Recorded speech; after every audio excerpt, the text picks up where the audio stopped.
Hi everyone. In the world of Australian migration, there is a very common belief.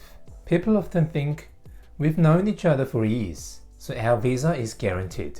I see this assumption all the time. Couples believe that just because they've been together for a long time, the Department of Home Affairs will automatically see it that way too.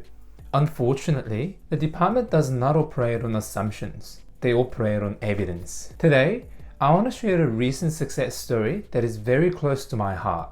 It involves a couple with a 15-year history who faced a devastating refusal, and how we turned it around at the ART, or the Administrative Review Tribunal. Before we begin, please note that this video is a case study for educational purposes only. Every visa application is unique. If you're facing a visa refusal or preparing an application, please seek professional legal advice rather than relying on general information. Let me tell you about the couple. The applicant was from Malaysia and the sponsor was an Australian citizen. Their story actually began online over 15 years ago.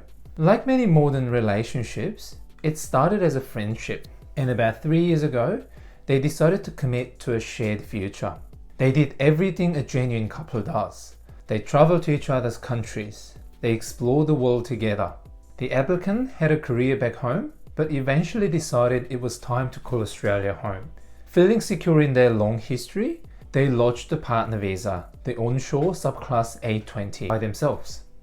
They took the DIY approach. But as time passed, the department sent 2 separate requests for information, or RFIs. The case officer was not satisfied. The couple, confused but trying to do the right thing, uploaded what they thought was necessary. The result? Unfortunately, a visa refusal. They were devastated. They had invested time, money, and emotion only to be told that relationship did not meet the criteria.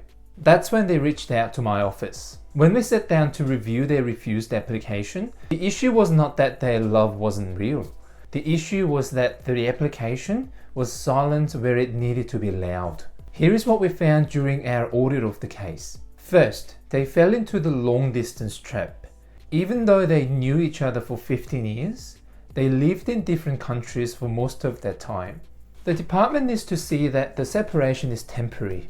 The original application failed to explain why they were apart and how they maintained the relationship. Second, they relied on just photos. They uploaded plenty of photos, but photos without context are just images. There were no timelines, no narrative explaining who was in the photos or why those moments mattered.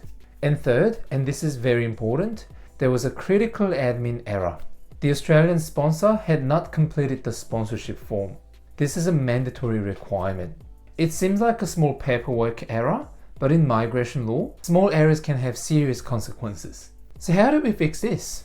We knew we had a strong foundation. We just needed to rebuild the house.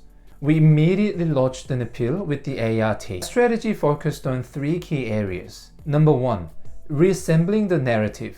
We drafted new, detailed submissions. We stopped making general statements like, we love each other. Instead, we focused on the how. We tackled the long distance aspect head on. We proved that the physical separation was forced by career and visa rules, not by a lack of commitment. Number 2, substantive evidence. We replaced the fluff with hard facts. We gathered evidence of communication during their time apart, proof of joint travel, and financial interdependence that went beyond just opening a shared account.